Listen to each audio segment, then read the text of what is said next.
Oke, kita masuk ke bagian pertama. Kita bakal bahas mengenai muatan. Ya, di fisika kita belajar bahwa muatan itu ada yang positif dan yang negatif, dan detailnya sendiri sangat banyak mengenai muatan. Banyak yang bisa kita bahas, tapi itu ranahnya adalah fisika. Di sini, yang perlu kita ketahui bahwa yang namanya muatan, misalkan aja muatan negatif gitu ya, itu bisa bergerak. Nah, ketika muatan ini bergerak, dia melewati suatu titik gitu.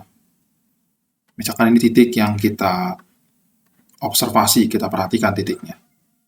Kita hitung nih, ada berapa muatan yang lewat. Ada satu muatan, ada dua muatan, dan seterusnya.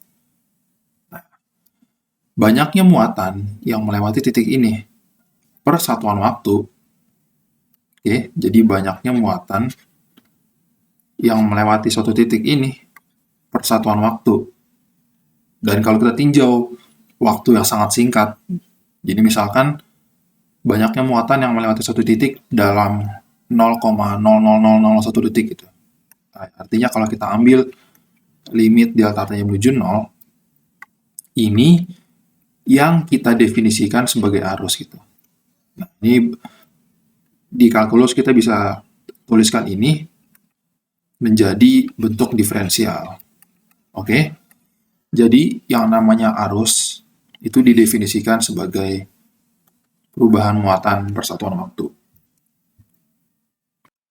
Nah, atau kita bisa juga tuliskan kalau I sama dengan dQ dt, berarti kalau kita ingin mendapatkan ekspresi Q, ya kita pindah ruaskan, kita integralkan gitu ya. Berarti Q adalah integral arus terhadap waktu ya dari selang T sama dengan 0 sampai suatu waktu sembarang T gitu. Berarti ini juga muatan pada waktu T gitu. Ini nanti kita tambahkan dengan Q0. Ya kan, karena kan delta Q sama dengan integral I dt gitu. Delta kan adalah perubahan, berarti akhir dikurang awal gitu. Nah, kalau ini pindah ruas ke sebelah kanan, kita peroleh bentuk yang ini. Oke. Nah, yang penting diketahui adalah kita bisa menginterpretasikan kedua persamaan ini dalam grafik gitu. Jadi, kalau kita diberikan grafik, misalkan kita diberikan gambar atau bentuk sinyal ya, sinyal arus gitu.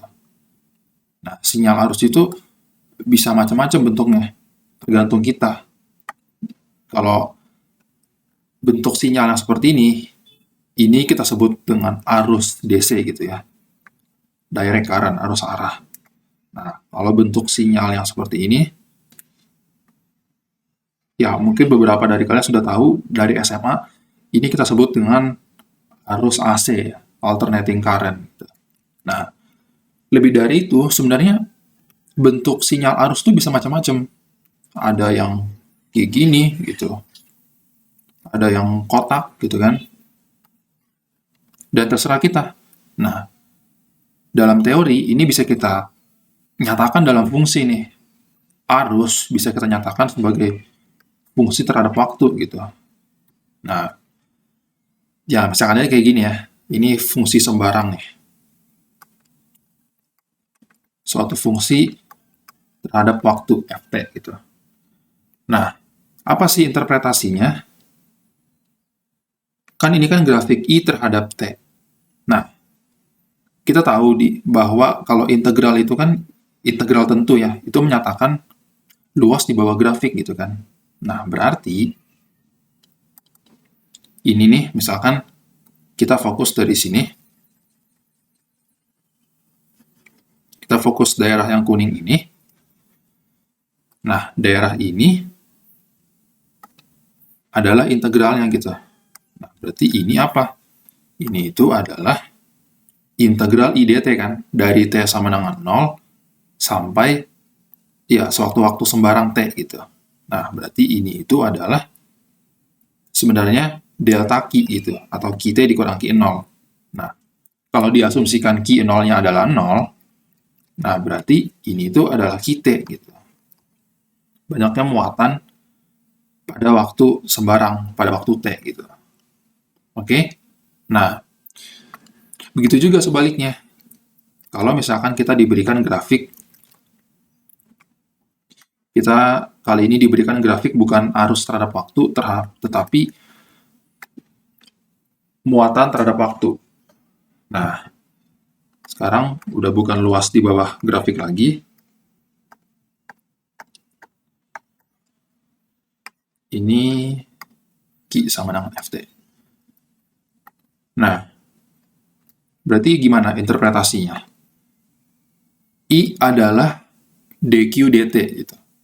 Nah, secara matematis ini kan artinya atau interpretasinya adalah kemiringan garis gitu kan, kemiringan garis singgung gitu.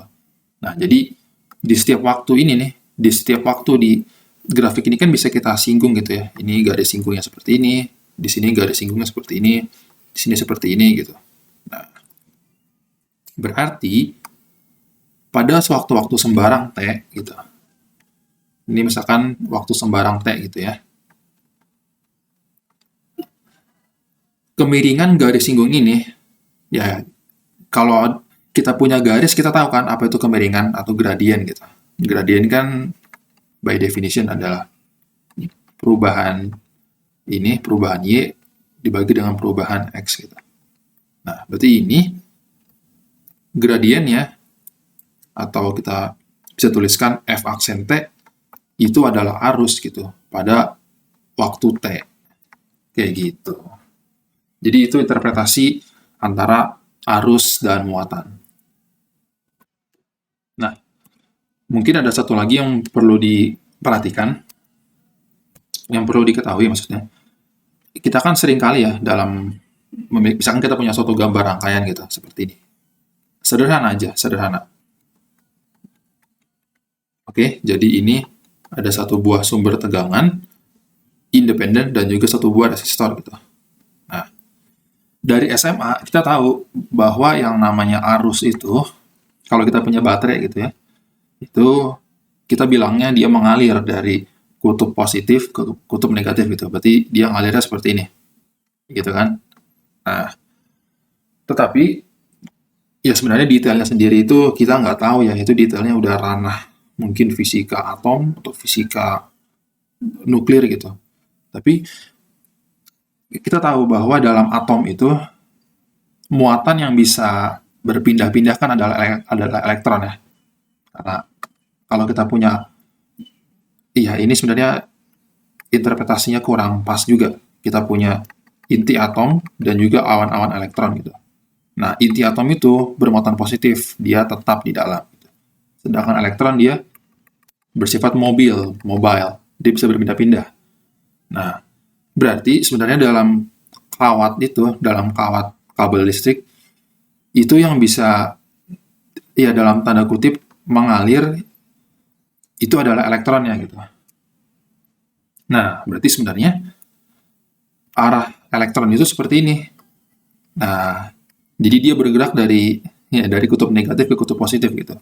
Nah, tapi karena faktor sejarah juga, jadi sejak awal gitu, Benjamin Franklin dia udah meninjaunya itu arus I ini nih, kita sebutnya dia sebagai arus konvensional. Gitu.